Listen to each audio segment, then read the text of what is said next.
Welcome. Good to see you today. We're in a series called Exploring the Wonders of Nature, and we've been featuring lots of different elements from nature that find themselves featured in the scriptures. And so today, I'm so excited to talk about mountains. The mountains called my name at a very, very young age. I think I was about 11 years old when the movie Jeremiah Johnson came out. Anybody ever seen that movie? Yeah, some of you have. And it's about a mountain man. These guys would move to the mountains and live off the land and build relationships with Native Americans. And, you know, it was I don't know what it was. I was an introvert. I loved the woods. And when I saw this movie about the mountains, I thought, I'm going to be a mountain man. And I remember I told my sisters, I'm going to be a mountain man, and they're all three much younger than me, and they cried because they thought they'd never see me again. So,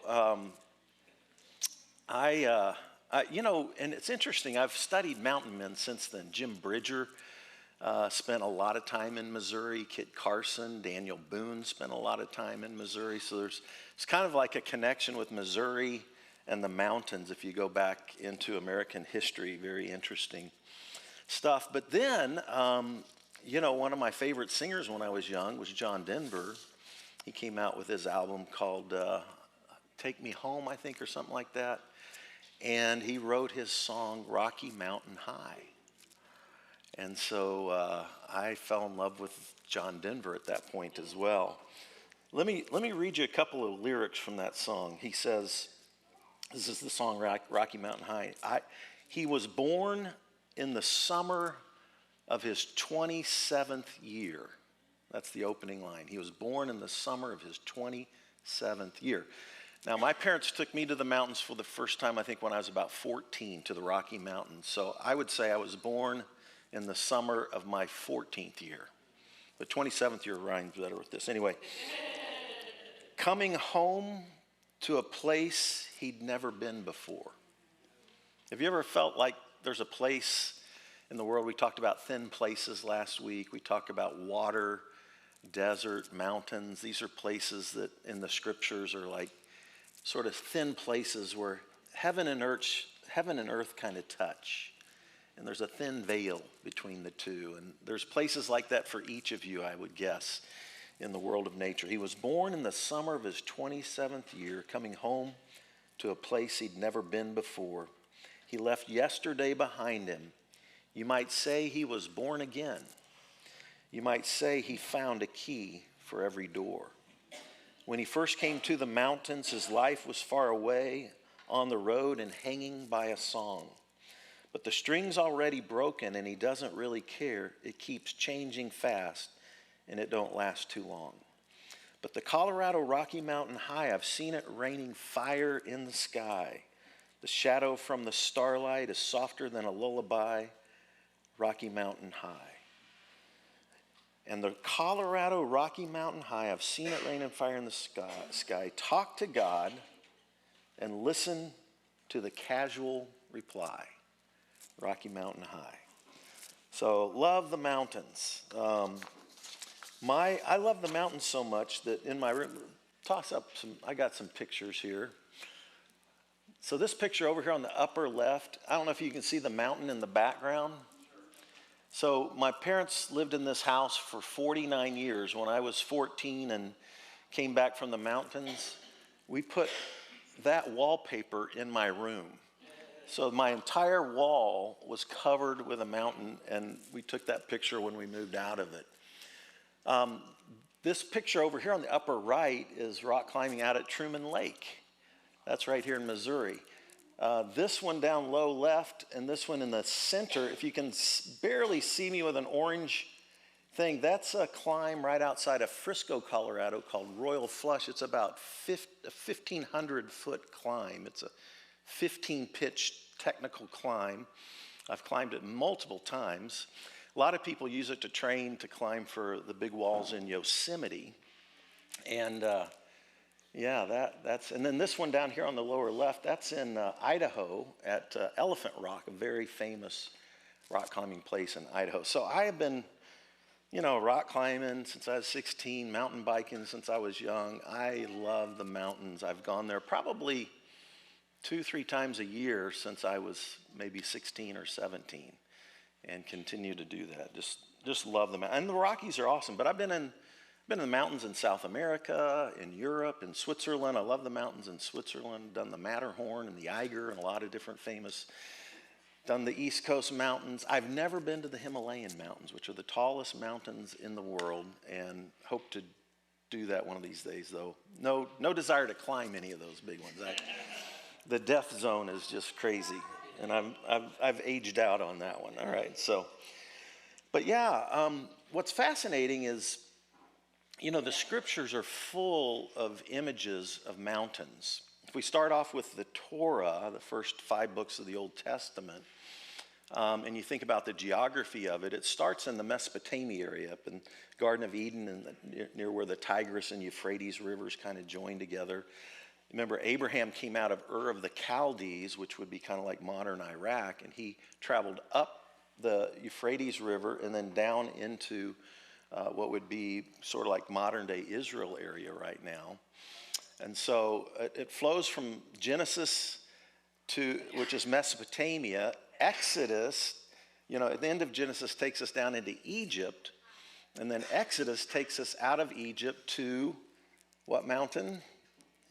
Mount Sinai, right? And Mount Sinai is where Moses received the 10 Commandments, and it's kind of where the covenant of the ancient Israel with God took place.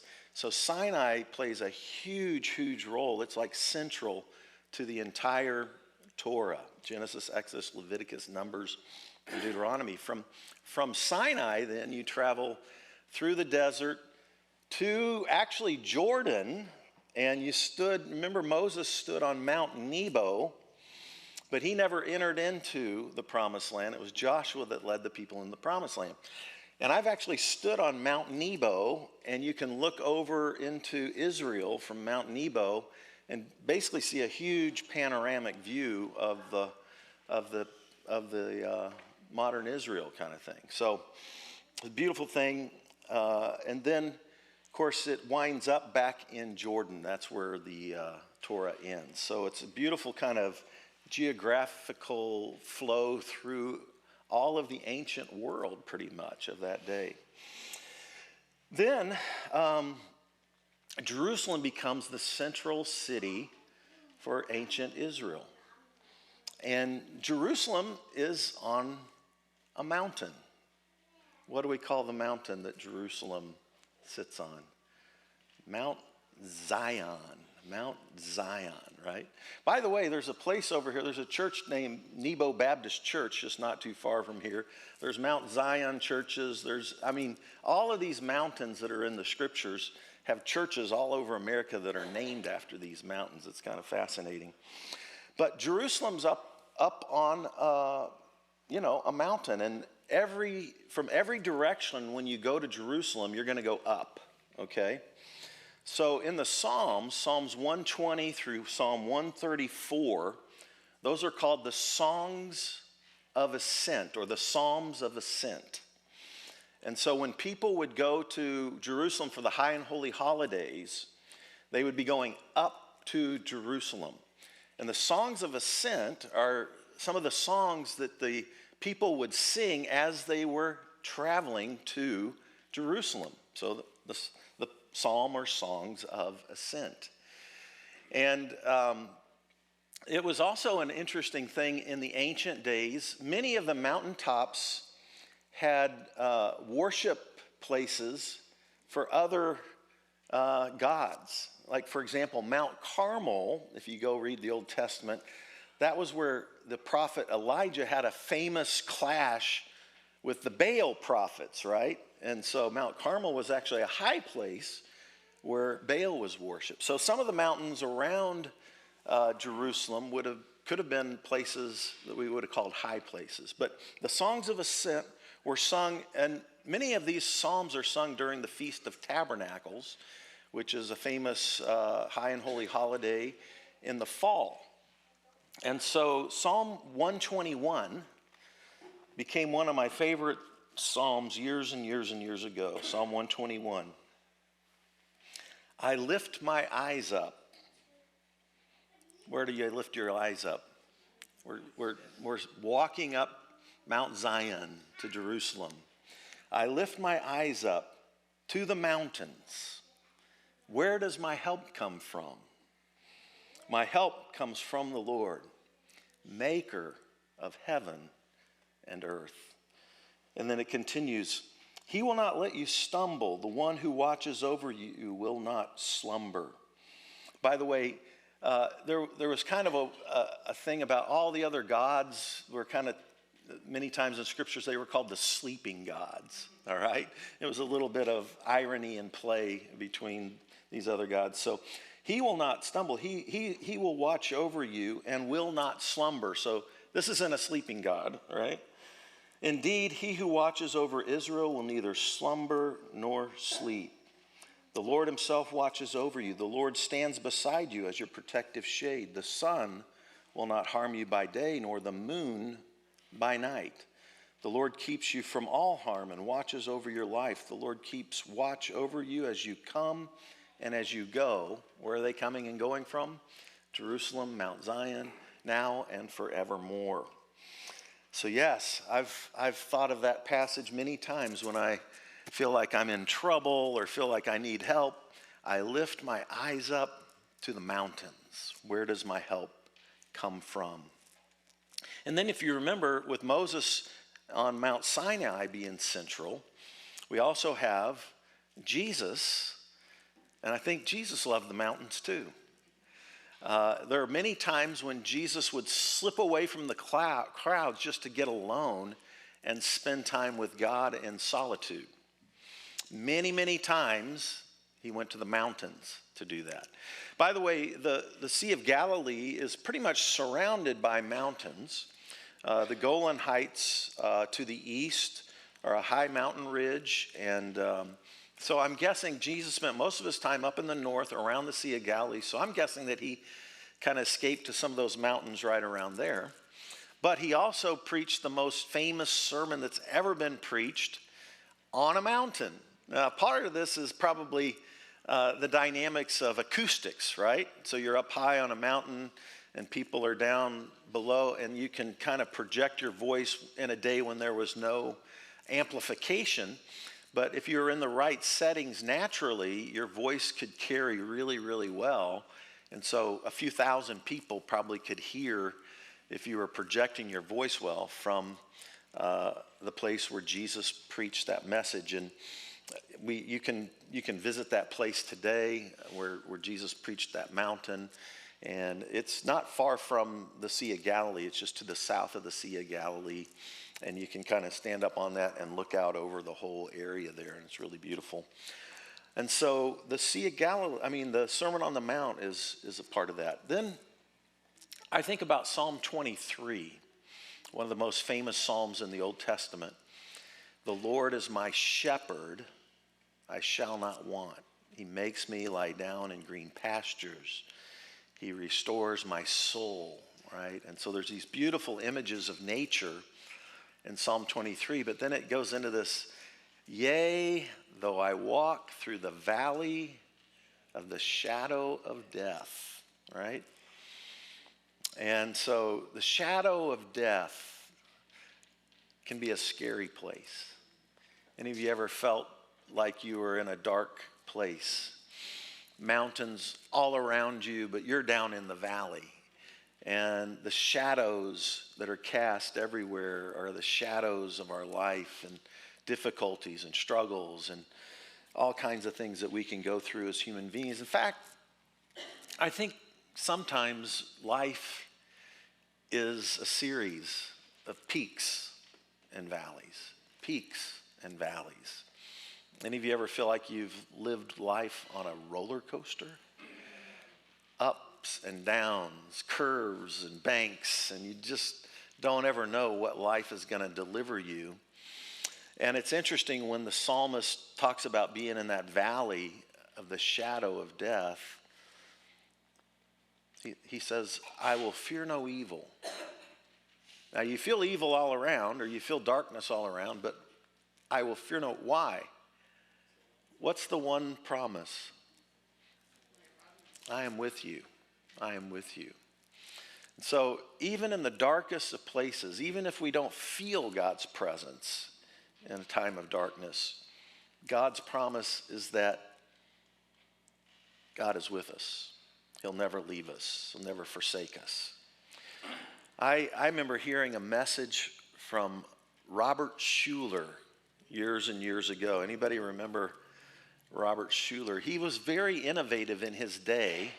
He's actually I think a Presbyterian, or I can't remember what denomination he was with. But he started a church at a drive-in. And so you could drive up to his church and you remember the old drive-ins? Anybody? How many of you seen a movie at a drive-in theater? Okay. All right. They're trying to bring some of these back across America right now. But yeah, there'd be a huge screen. You drive your car into there, and then there's a little old microphone that was this big, and you would pull it and stick it on the window of your car, and then you'd watch a movie, right?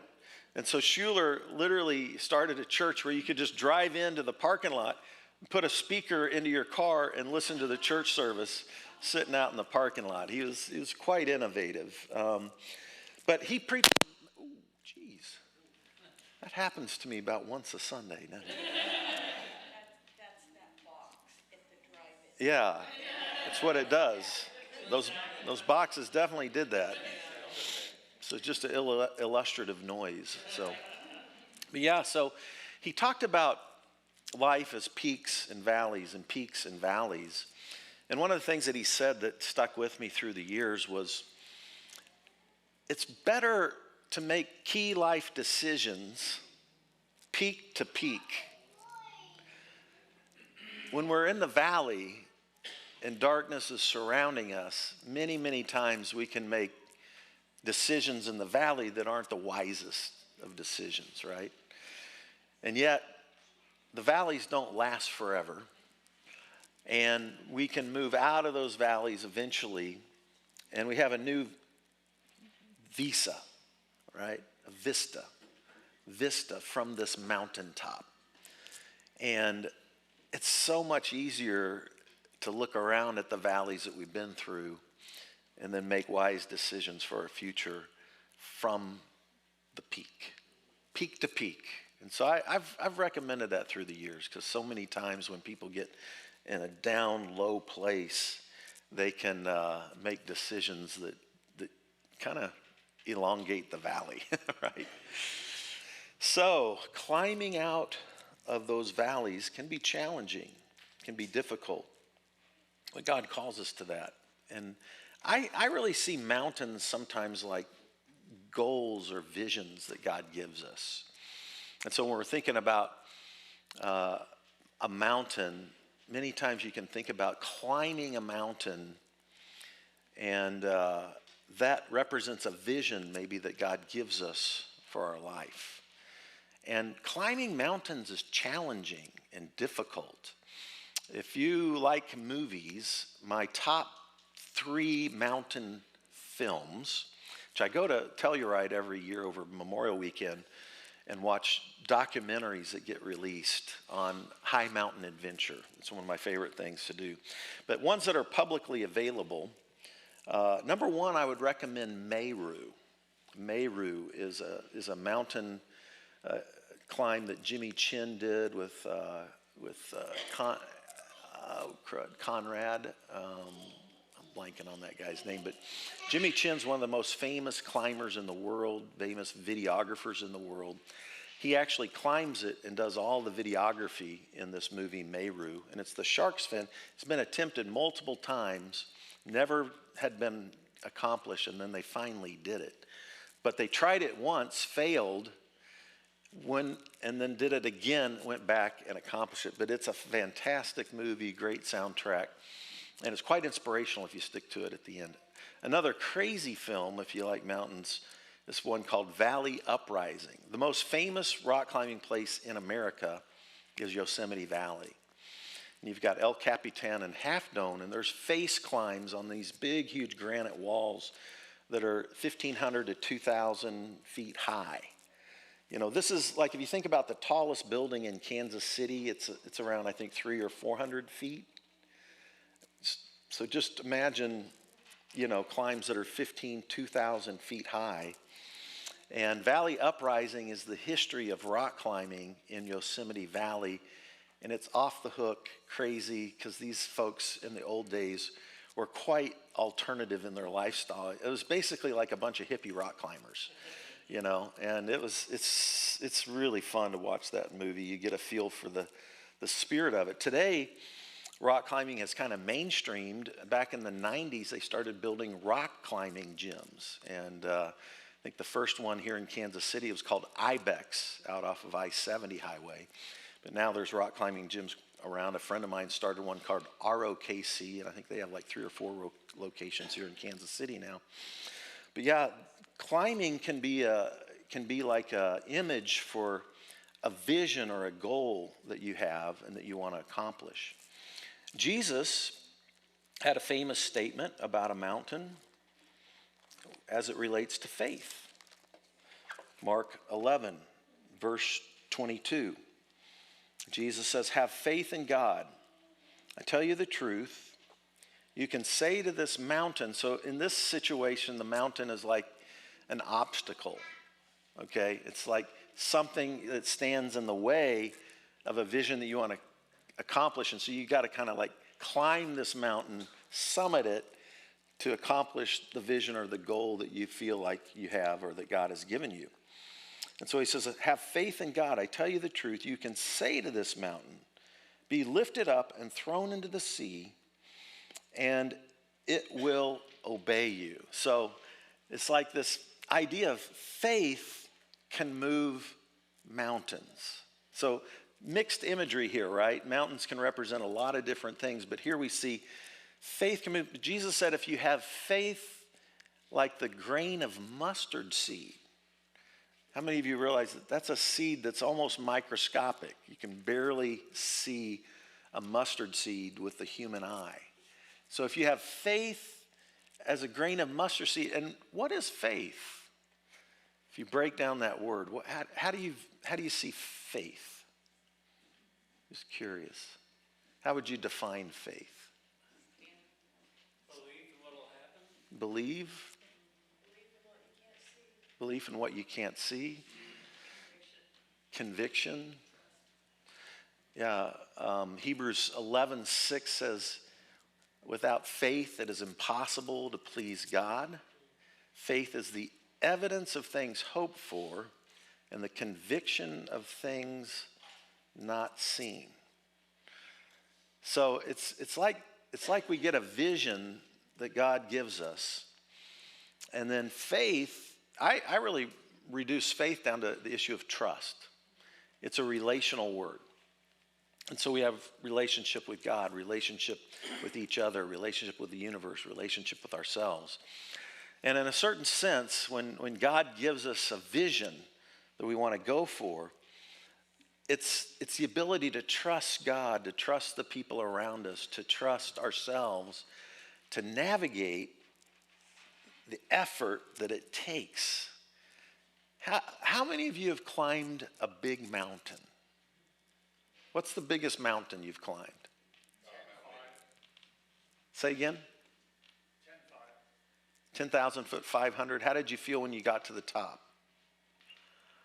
Exhilarated. Exhilarated, but was it a challenge to get there? It was a hike more than a climb. Okay. Yeah, no ropes or anything like that, but who? I did about Whitney. Oh, really? Did you do that with a team? Whoa, that's about what? How high is Mount Whitney? I think it's 14, but You're talking about in Alaska? no. Oh, you're talking about the one in California? Yep. Okay, gotcha. What was I thinking of? Denali in Alaska. What was the old? McKinley. That's what it was, yeah. McKinley. So Whitney's about, it's over 14,000. That's a good, how did you feel doing that one? Oh, terrible.